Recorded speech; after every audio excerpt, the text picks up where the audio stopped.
बाबू के दादा छन सुत ज्यादा उठ जाना हो, बाबू के दादा छन सुत ज्यादा उठ जाना हो, ये किसानी महे जिन गानी जम्मू झन के मान जाना हो। आज तो बाबा तो किसे लगी आज बहुत बढ़िया लगी। डॉक्टर की आबादी मिली थी, बहुत बढ़िया हैं? बहुत बढ़िया। बहुत पढ़ाई करी से बहुत बढ़िया। हाँ, शहर में आके हाँ बहुत बढ़िया। तो आपका कौन से विषय में करे हो, कितना घंटा पढ़ाई करे पढ़ी से, के अलावा? Swami Atmanand government English medium school की शिक्षिका हूँ और मैं सीएम विष्णुदेव साय जी से ये अपील करना चाहती हूँ कि हमें भी नियमित करें। ये तो भैया काम की बात कर दी है। हाँ। हाँ, ये बहुत डिमांड आ रही, मतलब जो यहाँ के युवाओं से वादा किए थे कि भारतीय जनता पार्टी की सरकार बनेगी तो बीएससी घोटाले की जांच सीबीआई द्वारा होगी, और मुझे बताते हुए गर्व हो रहा है। किन्नरों को किस टाइप की तकलीफें होती है, परेशानी होती है? आप तो बहुत करीब से रिसर्च किए होगे, बहुत लोगों से मिले हो, कितने लोगों से मिले होगे, उनकी परेशानी क्या है वो भी थोड़ी स्पष्ट बताइए। लड़का मन कहाँ असुरक्षित है वो पॉइंट बता दो ना, ताकि इस पर कुछ लड़का मन सुरक्षित हो जाएगा। हमें काम करी, सरकार भी काम करी। लड़का मन एक बार फिर से हेमचंद यादव दुर्ग यूनिवर्सिटी का दीक्षांत समारोह उधारी के ऑडिटोरियम में हुआ। उधारी के ऑडिटोरियम का मतलब ये है कि हेमचंद यादव दुर्ग यूनिवर्सिटी का जो भवन है पोटिया कला में बन रहा है, अभी तक बना नहीं है, काफ़ी वर्षों से बन रहा है, काम में काफ़ी डिले हो चुका है, और इसीलिए जो है इस बार भी बीआईटी दुर्ग में ये दीक्षांत समारोह का आयोजन किया गया। दूसरा दीक्षांत समारोह था 9 साल के इतिहास में। और आपको बता दें कि इस दीक्षांत समारोह में छत्तीसगढ़ के नए राज्यपाल महामहिम रमेन डेका साहब मौजूद रहे, महोदय मौजूद रहे, कुलाधिपति हैं। इसके अलावा डॉक्टर अतुल कोठारी जो शिक्षा संस्कृति उत्थान न्यास नई दिल्ली के सचिव हैं वो भी मौजूद रहे। सीएम विष्णुदेव साय मौजूद रहे। इसके अलावा दुर्ग शहर विधायक गजेंद्र यादव, वैशाली नगर विधायक रिकेश सेन और दुर्ग ग्रामीण विधायक ललित चंद्राकर मौजूद रहे। वहीं जो रिसर्च स्कॉलर थे जिनकी पीएचडी कंप्लीट हो गई, उन्हें आज डॉक्टरेट की उपाधि दी गई। साथ ही साथ गोल्ड मेडलिस्ट जो बेहतर अंक लाने वाले जो छात्र थे कॉलेज के, उन्हें जो है गोल्ड मेडलिस्ट की जो है सम्मान गोल्ड मेडल से सम्मानित किया गया। ये पूरा कार्यक्रम था। कार्यक्रम में लोग आए हुए थे, भीड़ इकट्ठा हुई थी, प्रदेश भर से बच्चे आए हुए थे, हेमचंद यादव यूनिवर्सिटी के छात्र मौजूद थे जो इस कार्यक्रम में रहे। इसके अलावा सबसे बड़ा सवाल लोगों के मन में था कि छत्तीसगढ़ के नए राज्यपाल महामहिम रमेन डेका साहब क्या कुछ कहेंगे अपने पहले भाषण में, क्योंकि उनका ये पहला दौरा था, पहला भाषण उनका था। इस भाषण में उन्होंने क्या कुछ कहा तो आप आगे बीआईटी टाइम्स के इसी वीडियो में आप देख पाएंगे कि महामहिम रमेन डेका ने इस कार्यक्रम में दीक्षांत समारोह में अपने पहले सरकारी कार्यक्रम में क्या कुछ कहा। वहीं आगे आप सुनेंगे आईपीएस, 2 आईपीएस को भी डॉक्टरेट की उपाधि दी गई है, 2 उनकी पीएचडी कंप्लीट हुई है। राजधानी रायपुर के पुलिस कप्तान संतोष सिंह अब डॉक्टर संतोष सिंह कहलाएंगे। इसके अलावा आईपीएस रतनलाल डांगी अब डॉक्टर रतनलाल डांगी कहलाएंगे। दोनों की बातचीत देखिएगा, दोनों ने क्या कुछ कहा है रिसर्च के बारे में, पीएचडी के बारे में। इसके अलावा बहुत सारे और भी रिसर्च स्कॉलर से बातचीत हुई है जो अलग अलग विषयों में उन्होंने रिसर्च किया है, अब उनकी पीएचडी कंप्लीट हो गई है। इसके अलावा गोल्ड मेडलिस्ट छात्रों से हमारी बातचीत हुई है, वो भी आप इसी वीडियो में जरूर सुने। आज हेमचंद यादव यूनिवर्सिटी के लिए बड़ा दिन है क्योंकि आज दूसरा दीक्षांत समारोह आयोजित हुआ है और आज पीएचडी करने वालों को डॉक्टर की जो है उपाधि दी गई है। और हमारे साथ दूर दूर से आए हुए लोग हैं जिन्होंने आज हेमचंद यादव यूनिवर्सिटी से पीएचडी की उपाधि ली है। क्या नाम भैया आपके? मेरा नाम डॉक्टर आशुतोष साहू। जी, आशुतोष साहू। आशुतोष साहू लिखते थे, अब तो पीएचडी मिल गई, अब तो आप डॉक्टर लिखेंगे। जी सर। जी। आपके दाई बाबू मने? जी, ये मोर बाबूजी हरे और ये मोर माता हरे। अरे वाह। मोर पिताजी नंदूराम साहू जी जो कि ग्रामीण परिवेश से आते, खेती करते, किसानी करते। हाँ। जी, और मोर माता जी बसंती बाई। बहुत बढ़िया। मतलब आज तो बाबा तो किसे लगी आज? नहीं, बहुत बढ़िया लगी। डॉक्टर की उपाधि मिली थी से? बहुत बढ़िया है, बहुत बढ़िया। बहुत पढ़ाई करी से? हाँ, बहुत बढ़िया। हाँ, शहर में आके। हाँ, बहुत बढ़िया। तो आपका कौन से विषय में करे हो, कितना घंटा पढ़ाई करे पढ़ी से, के अलावा सब्जेक्ट जो चूज़ करे हो कॉमर्स, ये किसी टाइप के चूज़ करे हो? मोर तो वैसे मूल विषय जो है वो कॉमर्स है, लेकिन पीएचडी हमन एक मुख्य टॉपिक में करथन जो मोर शोध विषय रही से वो रही से छत्तीसगढ़ राज्य में कर्ज माफ़ी से किसानों के आर्थिक स्थिति पर पड़ने वाले प्रभावों का विश्लेषण। तो ये जो छत्तीसगढ़ राज्य में गंभीर विषय है। जी, कर्ज माफ़ी जैसे गंभीर विषय जो है एक चुनावी मुद्दा रही थे और हमारे जो किसान मन के लिए एक बहुत बड़े बोल सकते हैं कि चैलेंज रही थे कि भाई खेती में जब बोला फसल के सही दाम नहीं मिल पाए तो सरकार जो है वो मतलब उत्थान करे बर या उखर मन के लिए कुछ ऐसे स्कीम निकालते जेकर से मन आर्थिक रूप से सुदृढ़ हो सके और अपन जीवन यापन बहुत अच्छे तरीके से कर सके। इस तरीके से तो एक ऊपर पूरा मैं रिसर्च कर रहा हूँ। कहाँ निकली इस रिसर्च में, मतलब कर्ज माफ़ी सही है या फिर गलत है, क्या है करो निष्कर्ष क्या है? अगर हम मुख्य रूप से निष्कर्ष बोलन तो अगर हम लोग राजकोष की दृष्टि से देखबो तो कहीं ना कहीं राजकोष लहानी है, लेकिन जब हम भावनात्मक रूप से देखते जो कि हमार जो देश के मुख्य रूप से मुख्य धारा यही है कि हमारे सबके साथ सबके विकास, तो किसान एक जो तबका नीचे दबत जाते कर्ज के दलदल से ओला उठाए बर ये योजना कहीं ना कहीं लाभकारी है। भूपेश बघेल की जो सरकार रही से वो कर्ज माफ़ी करी रही से, लेकिन मौजूदा सहायक सरकार कर्ज माफ़ी ना करके अंतर के राशि बढ़ाए, मतलब जो पैसा बढ़ाएगी से, तो दोनों में फ़र्क नज़र आते, क्या लगते सही क्या है? अब दोनों के समय समय के हिसाब से सबके महत्व अलग अलग रहते, तो वो समय जैसे आवश्यकता रही से जरूरी से वो समय ओखर हिसाब से वो सही निर्णय रही से, लेकिन मौजूदा सरकार जो है बहुत अच्छा निर्णय ले है और मोर ख्याल से लगते कि ये किसान मन के समस्या ला सुलझाए बर सबसे अच्छा उपाय है कि भाई फसल के सही दाम दे दो। बाकी कितना घंटा तैयारी लगती है, मतलब बहुत सारे वो त्याग परित्याग भी लगत हुई, का छोड़े इस बीच में? बस वही है कि समय की धारा के हिसाब से, मांग के हिसाब से अपन आप ला ढालना है। जैसे पीएचडी एक समय मांगते, एक तैयारी मांगते, वो तैयारी के लिए मैं थोड़ा से तैयारी दे हूँ, नेट सेट के तैयारी कर रहा हूँ, नेट भी पास कर रहा हूँ। फिर पीएचडी के लिए तो ज़्यादा समय नहीं, मोर जो शोध निर्देशक doctor S N Jha sir ji है ओखर बहुत अच्छा मार्गदर्शन रही से, जो भी मोला समस्या है ओखर से जाके पूछूँ और डेली 4 से 5 घंटा अपन विषय ऊपर बस सोचत रहूँ कि कैसे कैसे डेटा कलेक्ट करना है, कौन से डेटा की ज़रूरत है और कैसे मोला निष्कर्ष पे पहुँचना है। मातारिस गुठियाले थन, क्या नाम है दाई आपके? नाम बसंती। जी जी जी जी, भाई कैसे लगी आज सामने आपके बेटा ला पीएचडी मिली? बहुत अच्छा लगी से, बहुत बढ़िया लगी से। डॉक्टर लिखी? हाँ, डॉक्टर आशुतोष साहू। हाँ। चलो बढ़िया। शादी होगी जी? नहीं अब हुई शादी? अच्छा, ये बीच में शादी वादी भी थोड़ा सा वो करे हो, शादी नहीं करना भी करके? नहीं, अभी ऐसे मोर उम्र ज़्यादा नहीं है तो घर वाले मन भी ज़्यादा फोर्स नहीं करे है। मैं केवल अभी 27 साल के हूँ। जी जी, चलो ठीक है। वो ठीक है। चलो, खेती किसानी ठीक है? ठीक है। पानी कम गिरे है कि वो गिरना चाहिए? पानी बढ़िया गिरे है। ठीक है। बहुत पानी है हमारे डहार विचित्र पानी। खेती किसानी है? हमारे तो किसानी नहीं है। अच्छा, चलो बढ़िया। 100 एकड़ किसानी है। नहीं, 100 एकड़। 100 एकड़ क्या? 100 एकड़ बस इसमें रोजी मंजूरी चलते बनी करके जी, अपन मेहनत से पढ़े है। कहाँ का कॉलेज कहाँ करे हो? मोर पूरा जो ग्रेजुएशन है मास्टर से पूरा साइंस कॉलेज से ही हुए, पीएचडी भी तो मैं 2014 से पूरा 2024 तक साइंस कॉलेज से ही पढ़ाई करे हूँ। मोर प्राथमिक जो शिक्षा है गांव मनियारी में ही 8वीं तक हुई, 9वीं 10वीं मोहभट्टा करके गांव है वहाँ करे हूँ।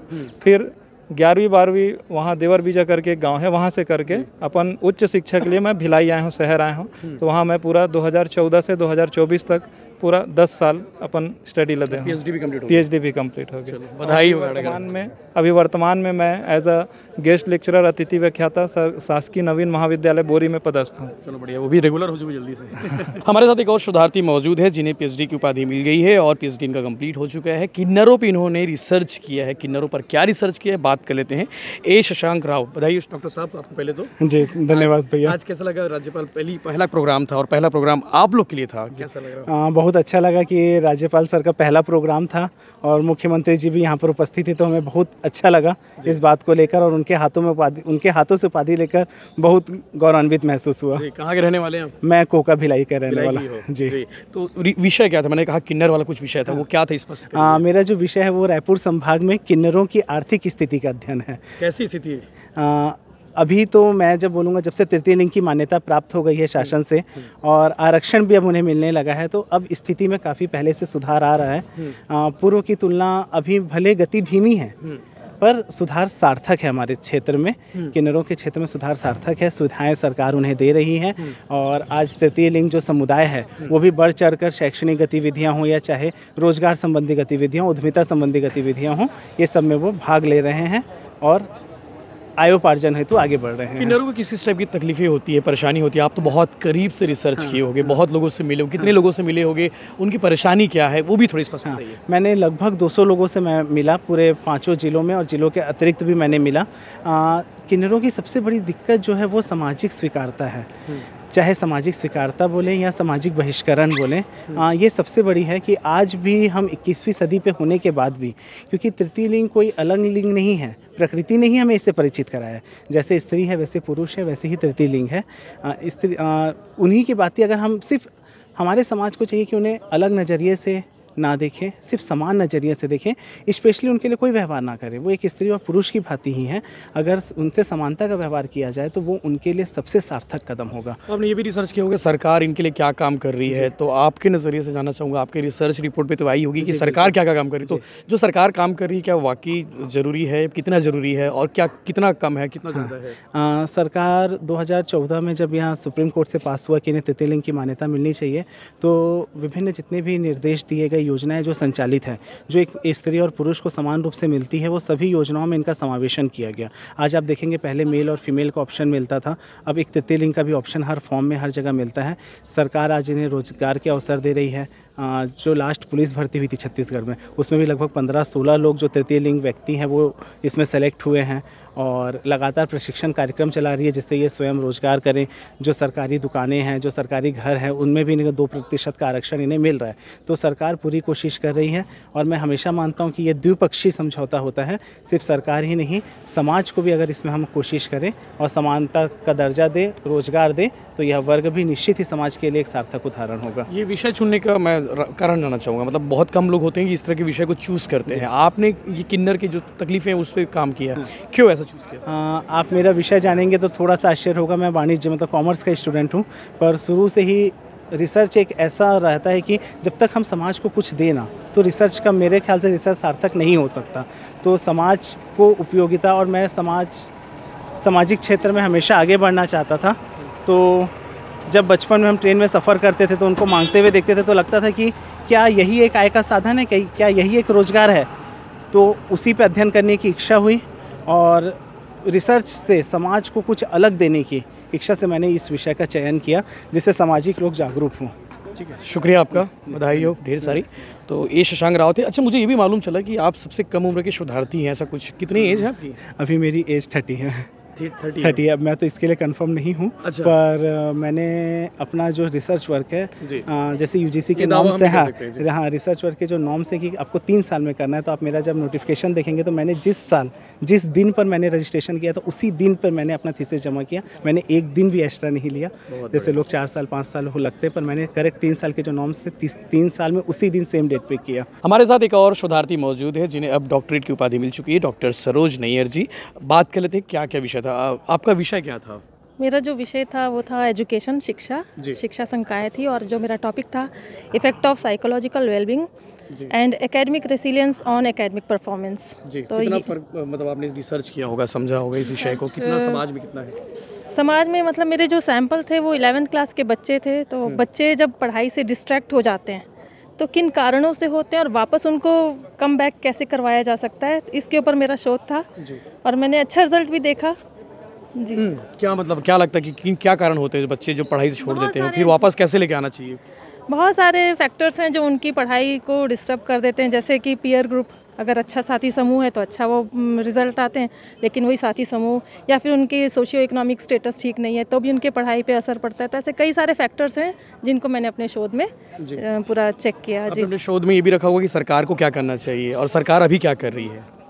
सरकार ने जैसे NEP अभी अप्लाई कर दिया हो तो सभी बच्चों के लिए बहुत अच्छी बात है, लेकिन मेरा जो शोध था NEP अप्लाई होने के पहले तक का था और यही देखा मैंने कि बच्चे जो हैं, खासकर 11th जो 10th पास आउट होके आए हैं, वो अपनी पढ़ाई से कैसे डिस्ट्रैक्ट होते हैं और वापस कैसे उनको कम बैक किया जा सकता है अपनी पढ़ाई को लेकर के, अपने शैक्षिक उपलब्धि पर। समाज में काफ़ी फायदेमंद रहेगा ये रिसर्च। बिल्कुल रहेगा क्योंकि टीचर्स और जो हमारे जो इंस्टीट्यूट्स हैं और नीति मेकर जो होते हैं हमारे नीति निर्धारक, उनको सजेशन मिलता है कि क्या क्या ऐसा किया जाए कि बच्चों को वापस उनकी पढ़ाई के लय में लाया जा सके। आप कॉलेज की प्रोफेसर भी हैं, असिस्टेंट प्रोफेसर हैं, उसके बावजूद आप ये PhD करिए, कितना चैलेंजिंग रहा? मतलब साथ में ड्यूटी भी करना है आपको, ये भी पढ़ाई भी करनी है, कितना चैलेंजिंग था? चैलेंजिंग तो था ही, क्योंकि पढ़ाई और शोध एक साथ थोड़ा सा दिक्कत हो जाता है और साथ में जॉब भी हो तो सब चीज़ों को मेनटेन करना पड़ता है, बैलेंस करके चलना पड़ता है, लेकिन हुआ, अच्छे से हो गया। मैं हेमचंद विश्वविद्यालय की फर्स्ट बैच की स्टूडेंट रही हूँ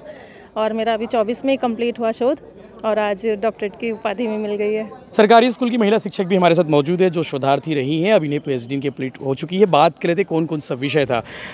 संगीता चंद्राकर, अब डॉक्टर संगीता जी बोलेंगे। मैं डॉक्टर संगीता चंद्राकर, शासकीय पूर्व माध्यमिक शाला विद्यालय में एक शिक्षिका हूँ सुपेला सुपेला जी जी। सुपेला अस्पताल तो नहीं बोलते, लेकिन नहीं, सुपेला नहीं, अस्पताल नहीं, बार बार तो सुपेला स्कूल है, जी sorry, जी माफ जी जी करना। हाँ। मैडम विषय क्या था आपका? मेरा विषय था शिक्षकों के स्वप्रत्यक्षीकरण का, उनके व्यावसायिक प्रतिबद्धता एवं शिक्षक मनोबल पर पड़ने वाले प्रभाव का अध्ययन। आसान शब्दों में बात करें तो क्या है ये सब्जेक्ट, मतलब थोड़ा सा प्रतिबद्धता वाला हाँ, मैं बता सकती हूँ। जैसे मैं शासकीय टीचर हूँ, मैं गवर्नमेंट स्कूल की हूँ, तो मेरा टॉपिक था कि शिक्षकों के ऊपर था। कोरोना काल में, कोरोना काल चल रहा था, तब मैंने इस टॉपिक का सेलेक्ट किया था। तो प्राइवेट स्कूल और सरकारी स्कूल में शिक्षकों में क्या अंतर रहता है, उनके व्यवसाय में क्या प्रभाव पड़ता है, यदि अच्छा नहीं रहेगा तो उसका मनोबल डगमगा जाएगा। जो दिनचर्या हाँ, दिनचर्या। तो सरकारी आपने क्या फ़र्क महसूस किया? प्राइवेट स्कूल की टीचर ज़्यादा ठीक है कि सरकारी स्कूल की टीचर? नहीं सर, दोनों जगह अपने, जैसे शिक्षा पढ़ाई के मामले में बोलेंगे तो दोनों जगह बहुत अच्छी है। गवर्नमेंट स्कूल में तो शिक्षा को लेकर आजकल बहुत प्रयास किए जा रहे हैं। प्राइवेट स्कूल की अपेक्षा सरकारी स्कूल जो टीचर होते हैं वेल क्वालिफाइड होते हैं, ज़्यादा क्वालिफाइड। बढ़िया, बहुत बढ़िया। तो और ये क्या होता है कि प्राइवेट स्कूल में यदि उनका पेमेंट अच्छे से नहीं मिल रहा है तो उनको अपने क्या बोलते हैं शिक्षकीय कार्य के लिए उतना समर्पण नहीं रहा। हाँ, और हम लोग के सरकारी में आजकल क्या है, काम का दबाव बहुत ज़्यादा बढ़ रहा है, वो आप जानते ही हैं। बहुत ज़्यादा दबाव बढ़ते जा रहा है, आप देखते जा रहे हैं, आए दिन अनजान। हाँ, सब चीज़। इसका इम्पैक्ट पड़ेगा सरकार को आने वाले समय? बिल्कुल पड़ेगा सर, बिल्कुल पड़ेगा। सरकारी स्कूल की एक और महिला टीचर हमारे साथ मौजूद है, डॉक्टर सारिका शर्मा। सारिका शर्मा थी, पहले डॉक्टर सारिका शर्मा हो गया। मैम, आपका क्या विषय था और कितना चैलेंजिंग था ये रिसर्च? मेरा विषय जो था पीयर प्रेशर एंड पेरेंटिंग का, जो एजुकेशन पर क्या इफ़ेक्ट पड़ता है। पीयर प्रेशर आज के टाइम पे इतना ज़्यादा है, और उस पर अगर पेरेंटिंग बहुत अच्छी होगी तो पीयर प्रेशर जो है बच्चों पर जो होती हैं वो पॉजिटिव होगी निगेटिव के बजाय में, और वो अपने जो एजुकेशन उस पर ज़्यादा अच्छे से काम कर सकते हैं। तो इस रिज़ल्ट को जो मैंने किया और उसमें मैंने जो पाया, उसमें ये लगता है कि पेरेंटिंग जो है बहुत अच्छी रहेगी। तो पीयर प्रेशर को हो सकता है कि वो धीरे धीरे कम करते जाए और बच्चे जो अपने एजुकेशन पे और अच्छी दिशाओं में जाना है। तो रिसर्च में आपने ये भी देखा होगा कि आज का पेरेंटिंग काफ़ी टफ हो गया है पहले की अपेक्षा। आप लोग अपने बच्चों को पढ़ाई लिखाई अभी तक, और अभी आज के बच्चे जो पढ़ रहे हैं कितना टफ हो गया है? नहीं, पहले की पेरेंटिंग इतना ज़्यादा नहीं था। आज की पेरेंटिंग में पेरेंट्स जो होते हैं बच्चों में बहुत ज़्यादा इन्वॉल्व होते हैं कि बच्चे क्या पढ़ रहे हैं, क्या नहीं किया, उनके लिए बेस्ट एजुकेशन क्या होती है, उनके लिए जितनी भी सुविधाएं हो सकती वो अवेलेबल कराने की पूरी कोशिश करते हैं। तो बेहतर है कि उनके पीयर प्रेशर वैसे ही कम रहता है कि अनवांटेड हमको प्रेशर नहीं मिलता और सभी चीज़ें आपको टाइमली मिल जाती हैं। तो बेसिकली यही होगा। और भी स्कॉलर्स हैं, उनसे बात करें। डॉक्टर हेमलता सिदार जी, मैडम आपका क्या सब्जेक्ट था और आपका भी शिक्षक है अभी? हाँ, मैं भिलाई महिला महाविद्यालय में असिस्टेंट प्रोफेसर हूँ, एजुकेशन डिपार्टमेंट। और मेरा जो टॉपिक था उच्चतर माध्यमिक विद्यालय के विद्यार्थियों के ऊपर था, उनके मूल्य और जीवन शैली पर पड़ने वाले प्रभाव के अध्ययन, जो कि अभी के जो विद्यार्थियों में हम देखेंगे जो वैल्यू है, चाहे कोई भी वैल्यू हो, नए कम होते जा रहे हैं। तो मेरे इस पर अध्ययन करने का उद्देश्य ये था कि विद्यार्थियों को जो है वैल्यू की शिक्षा देनी चाहिए, जिससे जो हमारी भारतीय परंपरा में बरसों से रही है, आप चाहे ग्रामीण में देखें या शहरों में, वैल्यू अगर गिरता है तो हमारे देश का विकास भी एक तरह से रुक जाता है। तो मैं अब अभी के जो विद्यार्थी हैं उनसे ये उम्मीद करती हूँ कि मैंने जो रिसर्च किया है तो विद्यार्थियों का जो है वैल्यू शिक्षा जो है अच्छा हो, और हाँ अच्छा हो, और साथ साथ जो है हमारी जीवन शैली, मेरा आधुनिकीकरण के ऊपर था, जो कि दिनों दिन आप देखेंगे विद्यार्थी जो है शिक्षकों का प्रत्यक्ष रूप से उनकी उपयोगिता कम होते जा रही है, क्योंकि उन लोग मोबाइल के थ्रू, नेट के थ्रू, है ना, सोशल मीडिया के थ्रू जो है शिक्षा ग्रहण कर लेते हैं, जिसका जो है पॉजिटिव और नेगेटिव दोनों इफेक्ट पड़ता है। तो हमको बच्चों से मिले होंगे जब रिसर्च के दौरान, मतलब कितना चैलेंजिंग था? हाँ ना, 800 सैम्पलिंग। हाँ, 8 सभी आप ही के स्कूल के बच्चे कि दूसरे? नहीं, उच्चतर माध्यमिक विद्यालय के 11th, हाँ, अलग अलग स्कूल के थे। मैंने 3 ब्लॉक लिए थे, आपका धमधा, पाटन और दुर्ग, 3। हाँ, जा डाटा कलेक्शन किया। हाँ, साथ में ड्यूटी भी किया हमने, वहाँ से डाटा कलेक्ट किया। फिर हमने क्या है रिज़ल्ट निकाला, तो उस रिज़ल्ट पे हमको यही पता चला कि कई जो उसके अंदर अपने जो हैं अलग अलग क्वेश्चंस थे, तो कई विद्यार्थियों का क्या है पॉजिटिव थिंकिंग था, कई का नेगेटिव, लेकिन जहाँ तक मैंने देखा कि जो वैल्यू है वो धीरे धीरे कम होते जा रही है। सर, शिक्षा विभाग पे पड़ेगा मौजूदा हालात पे? हाँ, मौजूदा हालात पे तो पड़ेगा ही पड़ेगा, है ना। नीतू साहू, जो डॉक्टर नीतू साहू हो गई है, मैडम आपका भी क्या विषय था? आपका भी सर, मैं हायर सेकेंडरी स्कूल सोने सरार, जिला राजनांदगांव में, जी, डोंगरगांव ब्लॉक में लेक्चरर फिजिक्स हूँ। और हाँ, मैं सिंगर भी हूँ। मैं छत्तीसगढ़ी सिंगर भी हूँ। और अच्छी बात है जी। और मेरा एजुकेशन में ही मेरा है। मेरा टॉपिक छत्तीसगढ़ी में उठे हो आप, डॉक्टर साहू नहीं? बिल्कुल मैं छत्तीसगढ़ी लोग गायिका है ना, तो छत्तीसगढ़ी में बने गोठिया सकता। तब हाँ, तब मोर विषय रही से विद्यार्थियों की सुरक्षा की भावना एवं शैक्षिक चिंता पर सोशल मीडिया के प्रभाव का अध्ययन, सोशल मीडिया का इम्पैक्ट। तो मैं यहाँ देखी हूँ मोर रिसर्च के दौरान में 600 छात्र छात्राओं पे अध्ययन कर रहे हूँ, उच्चतर माध्यमिक विद्यालय के दुर्ग जिला के स्टूडेंट्स पे। तो उमें मोर ये आई से कि इस इफ़ेक्ट तो पड़ते सोशल मीडिया के।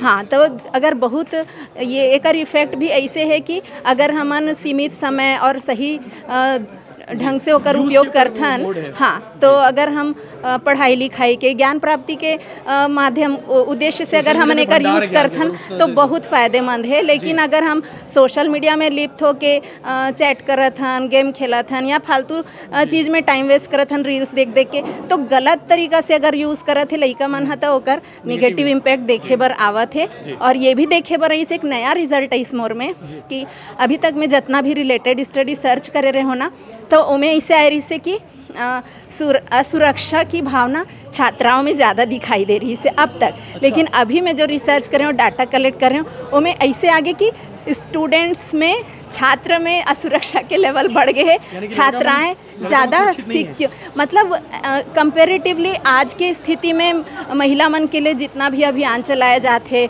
स्कूल में भी कॉलेज में भी मतलब ट्रेनिंग दिए जाए थे आत्मरक्षा के और बहुत सारा ओकरमन के लिए, तो ओकरमन के लेवल बहुत ज़्यादा बढ़े हैं। सुरक्षा के स्तर, आत्मविश्वास के स्तर लड़की मन के बहुत ज़्यादा बढ़े हैं। मतलब कुछ स्लाइटली कम आहे, लेकिन लड़की मन के बढ़ गए हैं। मतलब आज मन कितना कॉन्फिडेंट है, आत्मविश्वास बढ़े है। जो सरकारें चलात भी अभियान। हाँ, तो अध्ययन के संबंध में भी सुरक्षा, परिवार सुरक्षा, विद्यालय सुरक्षा, परीक्षा को लेके भी सुरक्षा की भावना लड़की मन में ज़्यादा बढ़े। लड़का मन कहाँ असुरक्षित है वो पॉइंट बता दो ना, ताकि स्पष्ट हो जाए लड़का मन सुरक्षित हो जाए जगह में काम करी, सरकार भी काम करी। लड़का मन, हाँ, ओकर मन के यही रीज़न मोला लगी देख के कि वो मन उतना सिंसियरली नहीं हो पाते जितना आजकल लड़की मन है। वो मन एकदम, अभी आप मन देखो कॉम्पिटिटिव एग्जाम्स वगैरह में भी 10-12 के रिजल्ट में भी सब में देखें कि लड़की मन के लेवल ज़्यादा बढ़े, वो मन थोड़ा ज़्यादा कॉन्शियस हो गए है। मन कैरियर को लेकर चिंता नहीं रहा लड़का मन, हाँ है, लेकिन लड़की मन में ज़्यादा बढ़ गए है। गाना सुना दो, एक गाना सुना दो बढ़िया छत्तीसगढ़ी लोग जी। आपको। हाँ, मैं सुनाता हूँ। कौन से गाना पहले आगे? मोर पहला गाना सुनील सोनी सर के साथ हायरी से बाबू के दादा, फिर का कहूँ ऐसे, और भी आए बहुत सारा। अभी करीब 8-10 सबसे फेमस गाना हुई ना, जो आपके सबसे पसंदीदा गाना हुई? अभी तो मैं एक खुद गाना लिखी हूँ, कंपोज कर रही हूँ संगीत, और वो भी आहे। और सुनील सोनी सर के साथ पहला गाना है जो सबसे ज़्यादा चले है, वे ओला सुनाता हूँ। बाबू के दादा झन सुत ज़्यादा, बाबू के दादा झन सुत ज़्यादा, उठ जाना हो। बाबू के दादा झन सुत ज़्यादा, उठ जाना हो। ये किसानी महे जिन गानी जमो झन के मान जाना हो। ये किसानी महे जिन गानी जमो झन के मान जाना हो। जबरदस्त, मतलब लाइक आपकी स्कूल के लेकर मतलब एकदम रोज सुने मिला गाना। हाँ, जब कुछ फंक्शन होते तो फिर बोले जाते, तो हाँ सरमन बोलते, तो फिर कभी सरस्वती वंदना या कुछ भक्ति गीत वगैरह सुना देते, कभी मौका पड़ते तो। मैडम नमस्ते। नमस्कार सर। डॉक्टर रंजना पटेल जी। आपका क्या विषय था? मेरा विषय सर गवर्नमेंट टीचर के ऊपर था। जनरली हम लोग क्या सोचते हैं समाज में कि भाई गवर्नमेंट जॉब मिल गई मतलब सब कुछ मिल गया। ज़्यादातर मतलब ऐसी हमारी सोसाइटी में सोच है कि गवर्नमेंट जॉब पाना ही सब कुछ है। लोग पढ़ लिख के अरे इतना पढ़ लिए पर गवर्नमेंट जॉब तो मिली नहीं। तो ऐसा मैंने अदर जब रिलेटेड स्टडी देखा तो अदर जगह पर मुझे देखने मिला कि कहीं कहीं जो टीचर्स हैं वो अपनी जॉब से जो है सेटिस्फाइड नहीं है। तो मैंने भी अपने रिसर्च का टॉपिक उठाया कि क्यों ना मैं छत्तीसगढ़ के भी टीचर्स के ऊपर ये वर्क करूँ कि क्या वो गवर्नमेंट जॉब पाकर सेटिस्फाइड हैं या नहीं हैं। तो ज़्यादातर हम लोग देखते हैं कि अगर टीचर्स की बात करें तो महिलाएं जो है वो ज़्यादा मिलती है। सेटिस्फाइड नहीं है? नहीं सेटिस्फाइड है, सेटिस्फाइड है। पुरुषों की अगर हम कंपेयर करें पुरुषों की संख्या की तुलना में, तो महिलाएं शिक्षिका जो है वो ज़्यादा मिलती हैं। पर जैसा जब हम जानते हैं कि महिला शिक्षिका तो हैं, बट उन दोहरी ज़िंदगी जीते, क्योंकि उनको घर भी संभालना है और अपना जॉब भी करना है। तो मेरे रिलेटेड जो स्टडी था उस पर सर्च किया, और जो मेरा लास्ट जो आया परिणाम वो ये था कि हमारी छत्तीसगढ़ की जो शिक्षक हैं दोनों पे था, बट शिक्षक काफ़ी हद तक संतुष्ट हैं। मैडम नमस्ते, आपका क्या सब्जेक्ट था? और डॉक्टर दिव्या मिश्रा जी, आप भी सरकारी स्कूल टीचर हैं? नहीं जी। मैं महात्मा गांधी अंतर्राष्ट्रीय हिंदी विश्वविद्यालय में एज अ रिसर्च असिस्टेंट हूँ जी, और मैंने यहाँ से पीएचडी किया हुआ है एजुकेशन में। मेरा टॉपिक था सोशल नेटवर्किंग साइट्स का इफेक्ट बच्चों के मूल्यों और शैक्षिक उपलब्धि पर। काफ़ी मतलब बहुत गहराई वाला विषय है मैडम आज की तारीख में। हाँ जी, क्योंकि आज के टाइम पे बहुत ज़्यादा बोला चाहिए प्रॉब्लम जो फेस कर रहे हैं एवरी पेरेंट्स जो होते हैं, वो सबके घर में यही प्रॉब्लम है कि बच्चे ऑल टाइम मोबाइल लेके बैठते हैं। हम उनको मोबाइल से कैसे हटाएं? मोबाइल में हमेशा वो हो सकता है बच्चे कुछ एज से बड़ी चीज़ें देख रहे हैं, गलत चीज़ें देख रहे हैं, तो उन सब का इम्पैक्ट हमेशा गलत होता है। बट हमारा रिजल्ट जो आया है वो ऐसा नहीं आया है। हमारा रिजल्ट आया है मतलब एक मन में वो भ्रांति आ जाती है कि भाई ऐसा होगा, पूर्वाग्रह आ जाता है, लेकिन आपने रिसर्च किया, गहराई पे गई, तब आपको रिजल्ट कुछ और मिला। क्या निकला रिजल्ट? मुझे रिजल्ट ये मिला कि बच्चे ऑल टाइम मोबाइल अगर देख रहे हैं तो वो अपनी पढ़ाई की चीज़ें भी देखते हैं, जो कॉन्सेप्ट उनको स्कूल में क्लियर नहीं होता वो कॉन्सेप्ट वो मोबाइल के थ्रू भी करते हैं। उनके वैल्यूज़ भी सोचते हैं कि नहीं हम मीन्स वेस्टर्न पद्धति में ज़्यादा जा रहे हैं, नहीं कुछ जैसे मीडिया में आजकल आते हैं प्रदीप मिश्रा जी, पंडित प्रदीप मिश्रा जी बोलते एक लोटा जल सब समस्याओं का हल, तो वो भी बच्चे आजकल देखते हैं, तो उनके वैल्यूज़ में भी अच्छा पॉजिटिव इफेक्ट पड़ता है। स्टडीज़ में बिल्कुल स्टडीज़ में भी पॉजिटिव इफेक्ट आया, ये रिजल्ट आया हमारा, जो कि बहुत अच्छा है सोसाइटी के लिए। Thank you ma'am. Hemchand Yadav university में गोल्ड मेडलिस्ट भी हमारे साथ मौजूद है, जिन्हें आज दीक्षांत समारोह में गोल्ड मेडल दिया गया। बात कर लेते हैं, इनका एक्सपीरियंस जान लेते हैं। युक्ति साहू जी, आपको किस चीज़ में गोल्ड मेडल मिला है? बीएड में। हाँ, बीएड में कितने नंबर आ रही सबके? मेरा 89 सबसे ज़्यादा। Yes sir. बहुत बढ़िया।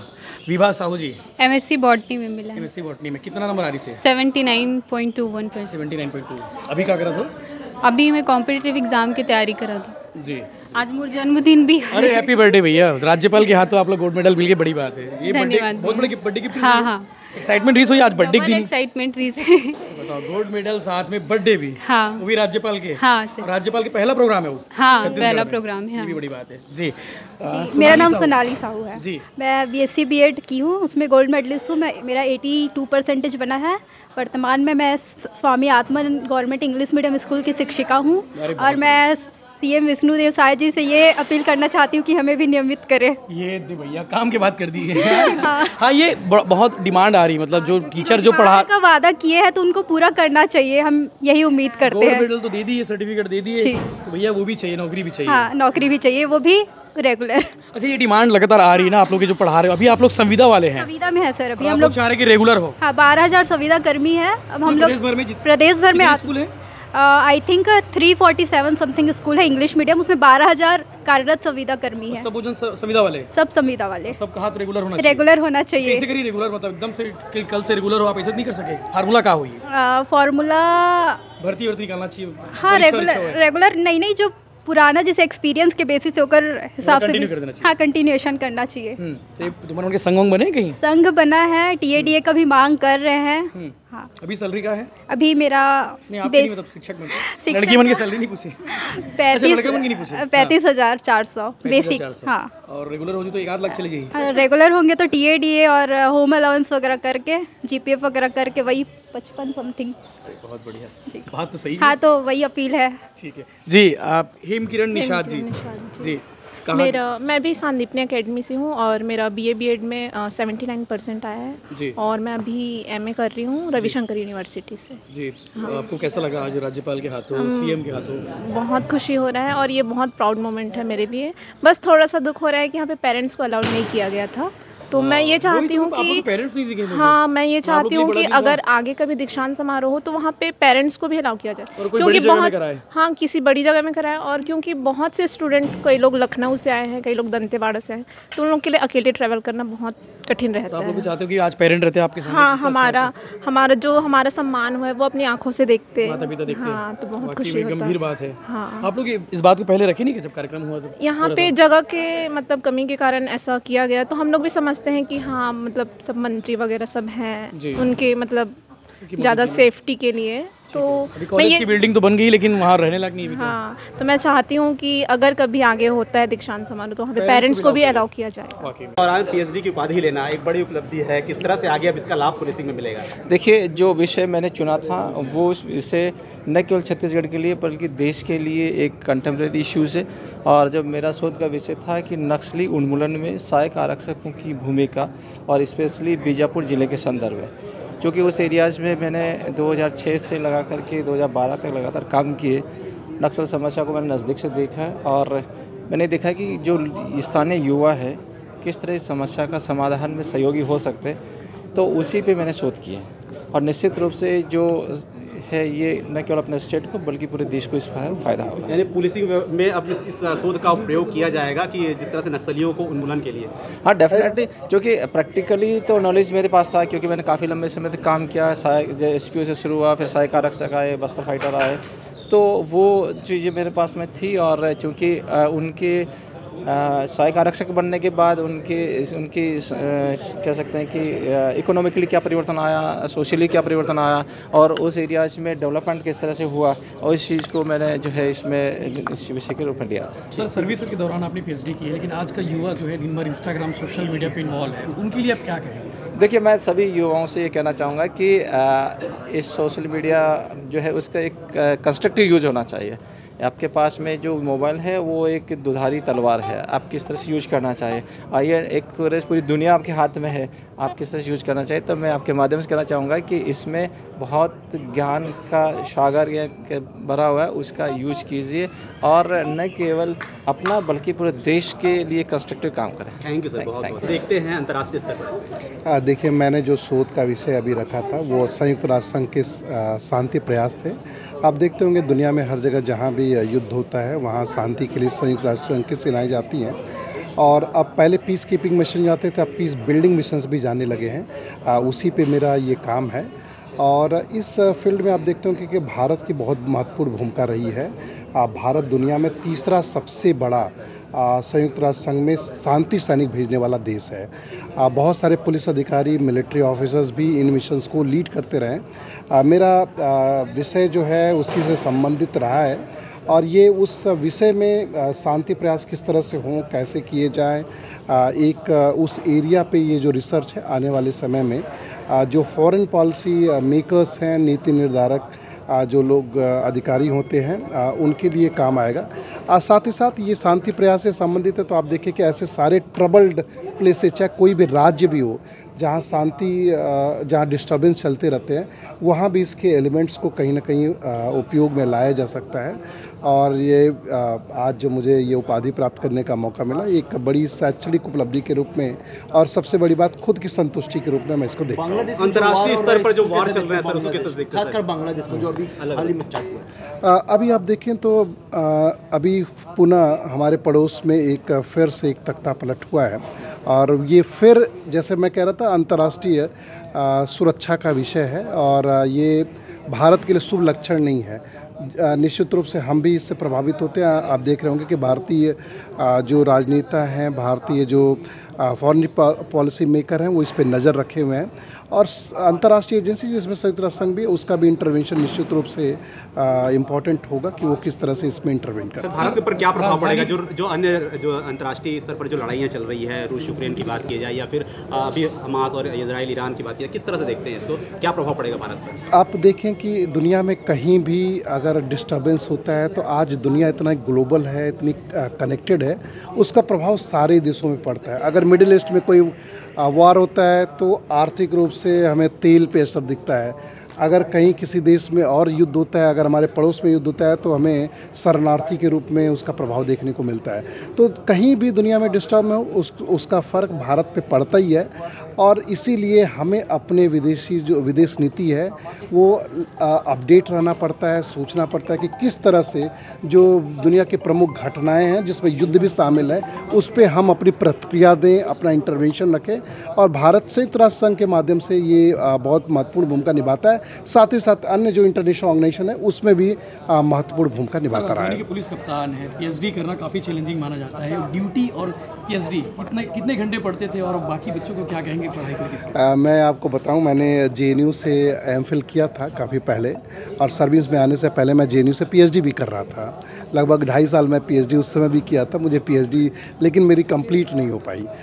उसी से मिलता जुलता मैंने विषय लिया था। बहुत सारी पीएचडी के वर्क्स कहीं ना कहीं उस पर मेरा काम बैकग्राउंड में हो रखा था, लेकिन पिछले 8-10 सालों में मुझे लगा कि मुझे पीएचडी की डिग्री ज़रूर लेनी चाहिए और वो धीरे धीरे थोड़ा थोड़ा ऐड करते हुए वो मैंने कंप्लीट किया। और मेरा मानना है अगर आप कोई काम करना चाहते हैं तो निश्चित रूप से उसके लिए आप समय निकाल लेते हैं, विशेषकर कंस्ट्रक्शन काम।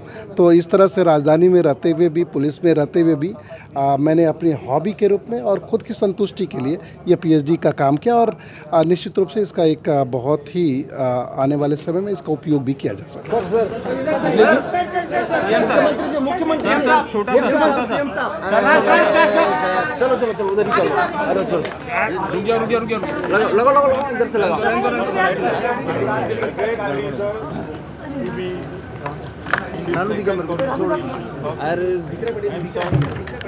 Sir 1 minute. मैंने PhD gold medal.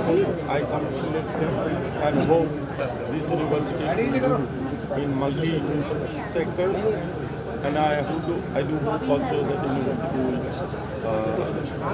get the excellence. एक अच्छे नागरिक के निर्माण के छत्तीसगढ़ में अरे नीचे करो ना आईडी छत्तीसगढ़ में सीबीआई जांच कर रही है पीएससी घोटाले। हाथ नीचे करो ना यार, हाथ ये क्या है यार पूरा हाथ तो नीचे करो। विधानसभा का चुनाव हाथ नीचे करो ना, और नीचे करो, और नीचे करो। उस समय हमारे यशस्वी प्रधानमंत्री जी भी छत्तीसगढ़ की जनता से वादा किए थे, यहाँ के युवाओं से वादा किए थे कि भारतीय जनता पार्टी की सरकार बनेगी तो पीएससी घोटाले की जांच सीबीआई द्वारा होगी। और मुझे बताते हुए गर्व हो रहा है कि जिस तरह से मोदी की गारंटी को हम लोग पूरा कर रहे हैं, तो मोदी जी का जो वादा था पीएससी घोटाला की जांच सीबीआई से होगी, वो जांच शुरू हो रही है। और छत्तीसगढ़ में कोई भी दोषीदार हैं, कोई बख्शे नहीं जाएंगे। नशेड़ियों के जो है हौसले बुलंद हो गए हैं। जो देखा जा रहा है कि पुलिस के आगे भी नशेड़ी जो है आरएसएस मुर्दाबाद के नारे लगा रहे हैं, किस तरीके से देखते हैं? सब पर शिकंजा कसा जा रहा है, सब ठीक होगा। Sir Bhupesh Just a one-liner. It is a great pleasure to be in this second convocation of Hemchand Yadav University. Many students got PhD and gold medal. I congratulate them and hope this university will do in multi sectors. And I do hope also that the university will get the excellence. Thank you. एक अच्छे नागरिक के निर्माण के CM साहब छत्तीसगढ़ में PSC घोटाले की जांच सीबीआई कर रही है, किस तरीके से? सीएम साहब छत्तीसगढ़ में सीबीआई जांच कर रही है पीएससी घोटाले। बिल्कुल, जब विधानसभा का चुनाव प्रचार चल रहा था उस समय हमारे यशस्वी प्रधानमंत्री जी भी छत्तीसगढ़ की जनता से वादा किए थे, यहाँ के युवाओं से वादा किए थे कि भारतीय जनता पार्टी की सरकार बनेगी तो पीएससी घोटाले की जांच सीबीआई द्वारा होगी। और मुझे बताते हुए गर्व हो रहा है कि जिस तरह से मोदी की गारंटी को हम लोग पूरा कर रहे हैं, तो मोदी जी का जो वादा था पीएससी घोटाला की जांच सीबीआई से होगी, वो जांच शुरू हो रही है। और छत्तीसगढ़ में कोई भी दोषीदार हैं, कोई बख्शे नहीं जाएंगे। नशेड़ियों के जो है हौसले बुलंद हो गए हैं। जो देखा जा रहा है कि पुलिस के आगे भी नशेड़ी जो है आरएसएस मुर्दाबाद के नारे लगा रहे हैं, किस तरीके से देखते हैं? सब पर शिकंजा कसा जा रहा है, सब ठीक होगा। सर हेमचंद यादव जी यहाँ मंत्री थे, उनके जगह पे किसी और को मंत्रालय one liner. It is a great pleasure to be in this second convocation of Hemchand Yadav University. Many students got PhD and gold medal. I congratulate them and hope this university will do in multi sectors. And I do hope also that university will get the excellence. Thank you.